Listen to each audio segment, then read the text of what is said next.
Hey everybody, welcome back to a special episode of our podcast at Druids Glen.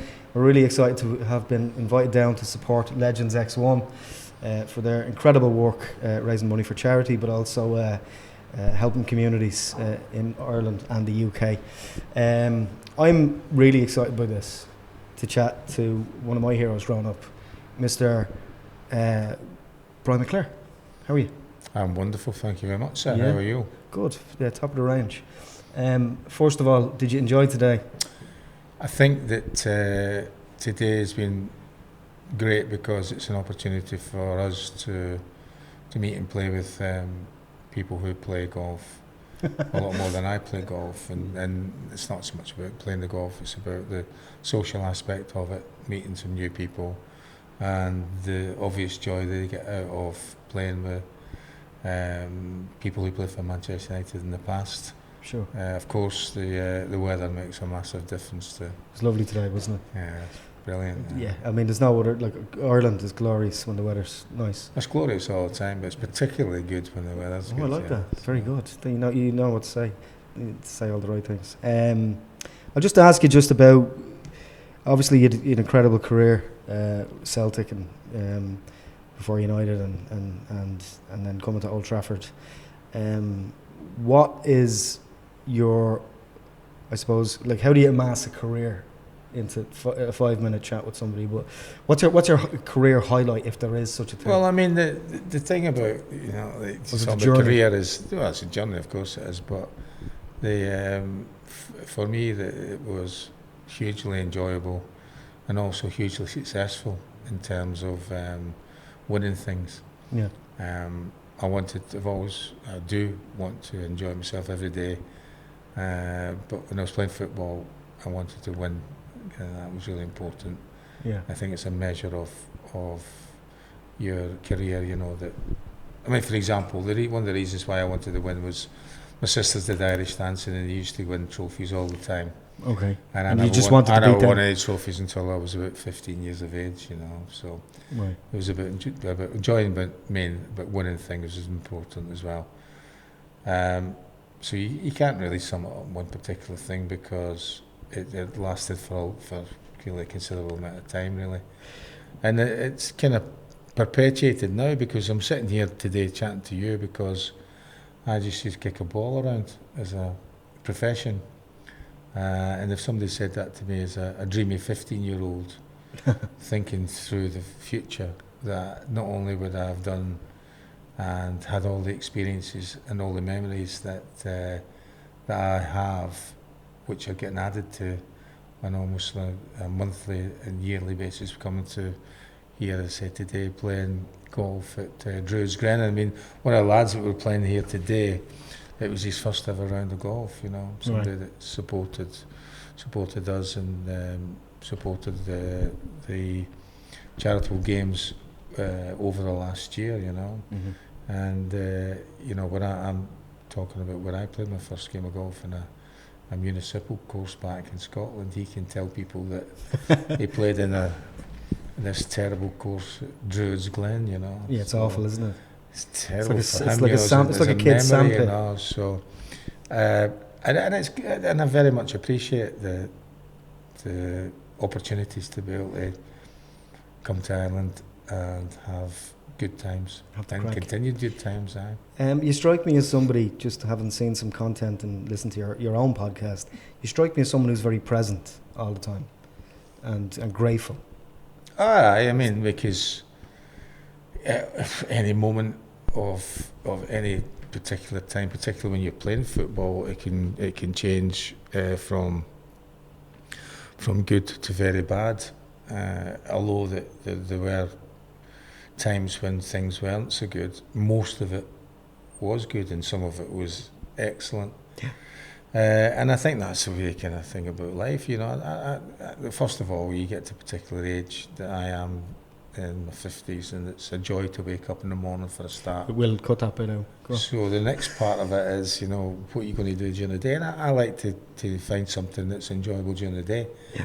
And today we've had some cracking laughs about various different things. Yeah. And that will continue hopefully through the evening, spending time with some ex-colleagues and some other ex-players that share the same experiences. It seems as if, and it comes up a lot about United, about family.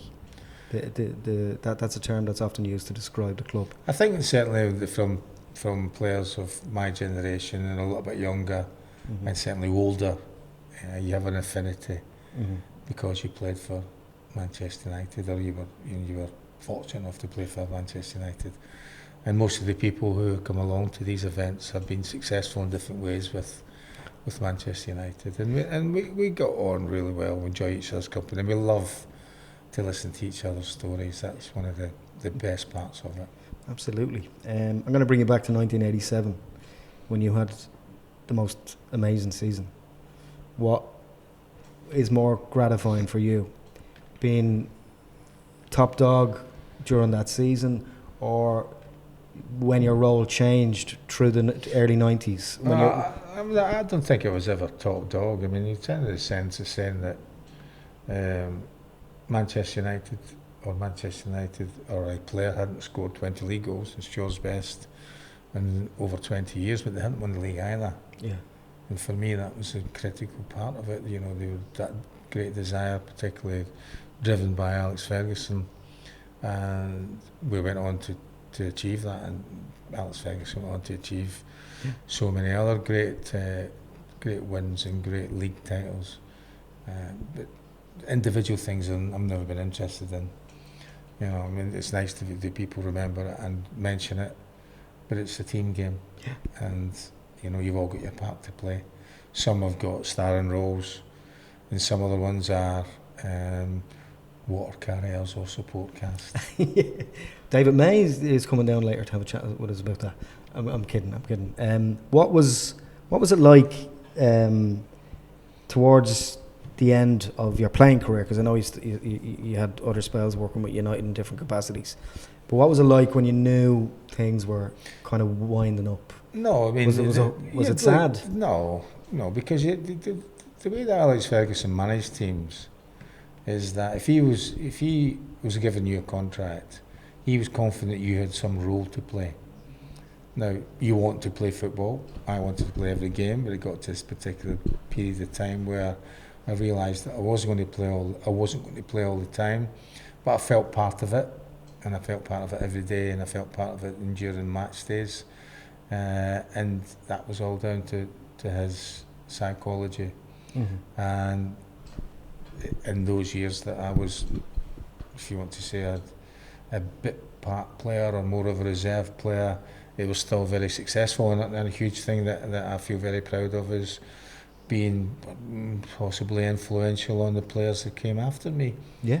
Butts and Scholes and Gary Neville. How important is it to be a mentor and help people? Well, I think that was something again that was expected of you or us as older players by Alex Ferguson.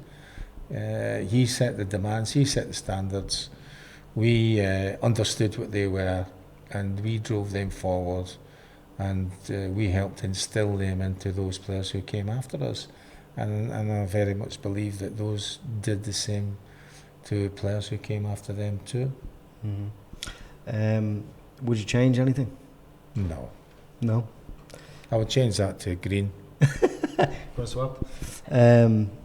What advice would you give to young kids who are considering or hoping that maybe someday they might be professional footballers? Is there one key thing that you'd advise? Well, I mean, I take my kind of, I'm fortunate to meet so many great people in my life, but when I was 16 years of age, I was fortunate enough to serve tea to Bill Shankley. And he was asking me, quite obviously because I was a Scot, he was a Scot, where I came from. And he said to me, son, work hard. And that was it. I think that I've worked hard. Do you think that something like that leaves like an indelible mark in you? I think that if you work hard at anything, if you love something, which, if you're playing football still when you're 16, 17 years of age, clearly you still love it. Yeah. And if you can take that love and connect it to hard work, then you should have a successful time in football or in any sport or any other discipline that those particular attributes are relevant to. Yeah. I'll just ask you a quick question about Eric Cantona. Because you played with Eric more or less. No, he played with me. Indeed, he did. Especially when he set him up. But listen, how, he's often spoken about as a catalyst and an important figure in the club and whatever else. But how good was he? Well, he was exceptional. I mean, he had a reputation as an enfant terrible before he came to Manchester United, but can't fault his professionalism, can't fault his attitude, can't fault his respect for others. And the one thing he would say particularly, that he had a great work ethic. And he loved football, and then you can see that in the way that he played. And when he stopped loving it, he stopped playing. Yeah. Do you respect that on some level? Because retiring at 30 now, by now today's standards. If you fall out in love with something, I mean, he had a great kind of thing that he said that, whatever it was, football or art or acting or relationships, that once you run out of things to say, you have to leave. And that's what he did. He'd said enough. He said and did what he wanted to do, and he felt he had no more to give. And it was the right thing for him to do it, and I'm sure he's very comfortable with that decision. Seems to be. Did you never think of going into acting yourself? Oh yeah, every day, yeah. But you'd be really good. But I'm not French, and I don't speak French. And Oh la la. I don't know anybody in the French film. No, but you're a great public speaker, and obviously you do a lot of MC and stuff. No, I've got a face for radio. Well, don't know about that. Look, Brian Cox, he did all right, didn't he? What are you trying to say? Brian Cox is not an attractive man? I would say that he's an erudite, articulate individual. Yeah, well, he's an actor, isn't he? I was a football player. So. But listen, thank you so much for giving us. Thanks for asking me. And good luck with everything that you do. Thank you, sir. And keep being kind to people like you always are. Well, I believe that's the way that you're brought up, isn't it? You should be kind to everyone, Thanks so much. It's nice to be important, but it's more important to be nice. Yeah. Thanks so much, Brian. Cheers. Pleasure, man. Good idea. Thank you. Cheers.